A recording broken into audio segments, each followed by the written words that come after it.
hello, welcome back to my channel, Hexes and Horrors. My name is Ashley, and today we're talking about things to do for Halloween in NYC.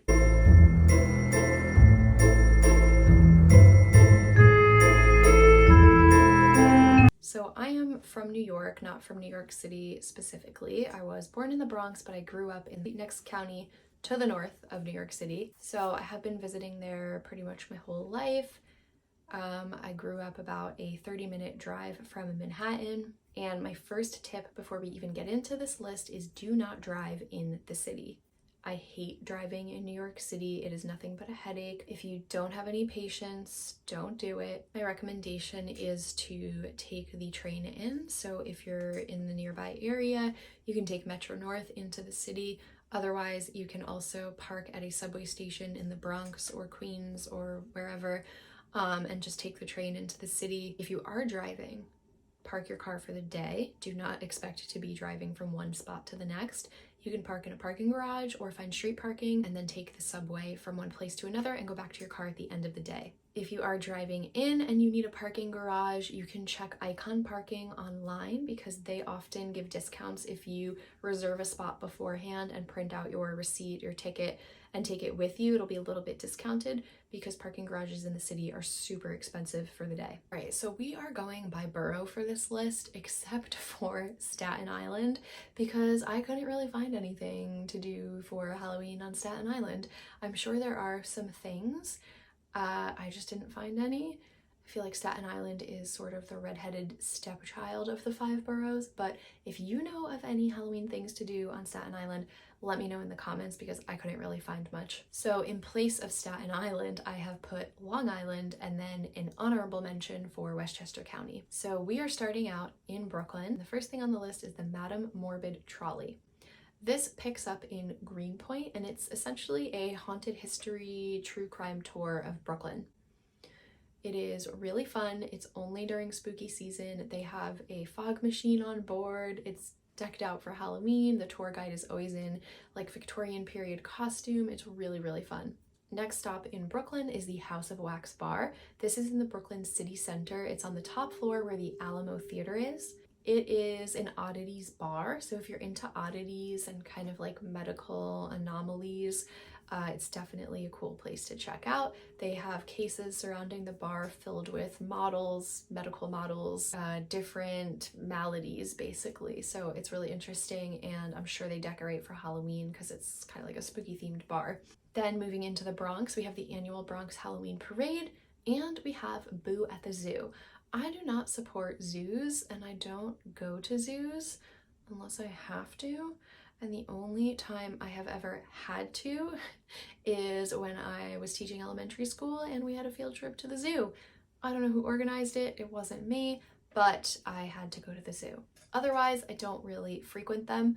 But if you have kids, Boo at the Zoo is a well-known event in the Bronx at the Bronx Zoo, and it's geared towards children. All right, next up we have Queens. Now in Queens, they have the Halloween Harvest Festival. And other than that, there are some great cemeteries in Queens. If you like exploring cemeteries, Harry Houdini is buried in one of the cemeteries in Queens. There's also a lot of mafia related people buried there. So if you're into that, that might be a fun thing to do. That's all I got for Queens. So then moving into Manhattan, where the majority of the things on this list take place. First up is the House of Spirits Soiree. Some of these overlap from my other video, which was best spooky spots in the Northeast. So if you saw that video, you may hear some repeats, but these are specific to NYC. So the House of Spirits Soiree is an event run partially by Fever. It's an immersive experience, an immersive spooky cocktail night in an abandoned mansion. It's really fun. There's like 4 different floors, different things to do in each room. Highly recommend that if you have a chance to check it out. Then we have the Jekyll and Hyde restaurant, which has been around for as long as I can remember. I think I've been there twice, and it's a Jekyll and Hyde theme. There's a lot of different animatronics that pop out and do different things. I think they serve shots in test tubes and things like that. And then for Halloween, they run a haunted house. I haven't been to the haunted house. I've only been to the restaurant. So I'd love to check out the haunted house one Halloween season. Then another thing to check out, which doesn't have a concrete location, are the Halloween decorations. So if you go and take a little walk through the Upper West Side, Upper East Side, the Village, you'll see some really, really superb Halloween decorations. Then of course we have the Village Halloween Parade. So New York City puts on a huge Halloween parade every year. I have wanted to go to this parade for as long as I can remember. When I was in high school, when I was in college, when I moved cross country to Seattle, and I just always have missed it somehow or not been able to go. I'm gonna go one year, gonna go. But it's like the biggest Halloween parade. Then we have the Cauldron. The Cauldron is really fun because you can make an appointment to do potion making, and then they also have like a potion tea reservation you can make. I think it's a minimum of 2 people. Then I have a non-recommendation for Halloween. Maybe if you go another time in October, it might be good, but I don't recommend going on Halloween. And this is Blood Manor, the haunted house. It is touted as the scariest, best haunted attraction in New York City. And I went on Halloween in 2015 and it was awful. I'm assuming because it was Halloween, maybe it was a terrible experience. So basically what happened is it was so crowded, there were so many people in line that it got to the point where there was no separation between the groups of people. You know how they let you in groups so that each group gets the scares? They did that, but at some point it just became one gigantic line and there was no longer any separation. So maybe the groups ahead of us took too long or whatever it was that happened. It was just one gigantic line of people just being herded through the haunted house, and that was it. So all the scares were ruined by the people in front of you, and it was absolutely terrible. So I do not recommend going to Blood Manor on Halloween. I don't know how it is any other time of year, but I found it very interesting that the best rated haunted house in the city was the worst haunted house experience that I've ever had. And then I have one last honorable mention, which unfortunately is an event that does not run anymore, and I do not know why, because it's a genius event. But it was called Madison Scare Garden. Obviously at Madison Square Garden, and it was a giant haunted house that they created through wherever it was in the garden. That event was so good.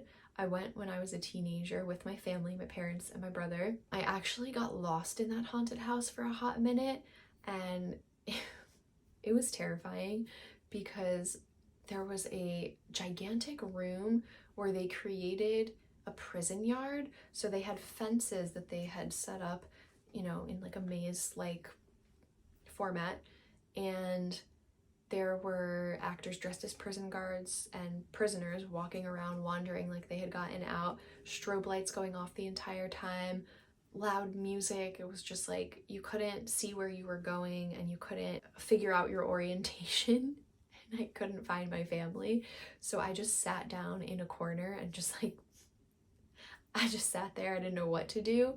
And then I guess I had gotten ahead of them because eventually they came out and I saw them and just got with them again. But it was scary but funny looking back on it. But that was a really, really fun haunted house, like a huge one. And I don't know why they don't run that event anymore. Maybe one year they will bring it back. So keep your ears peeled for Madison Scare Garden. Okay, moving on to Long Island, which I am putting in place of Staten Island.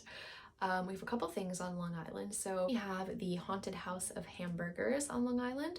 That is a Halloween themed, spooky themed restaurant you can get some burgers and fries at. And not a far drive from there is the Amityville Horror House. Amityville is obviously a private residence, so be respectful, do not go on their property. I've heard that some of the neighbors don't really like people coming and gawking at the house. I have gone one time, and I tried to be very discreet about it, so I recommend doing the same if you go. And lastly, we have Westchester County. I put this on the list as well because there are some fun Halloween things to do there. The Great Jack-o'-lantern Blaze, of course, which is in Croton-on-Hudson. They also have one on Long Island, so if you're checking out the Haunted House of Hamburgers or the Amityville House, you can also see if the Great Jack-o'-lantern Blaze on Long Island is anywhere nearby.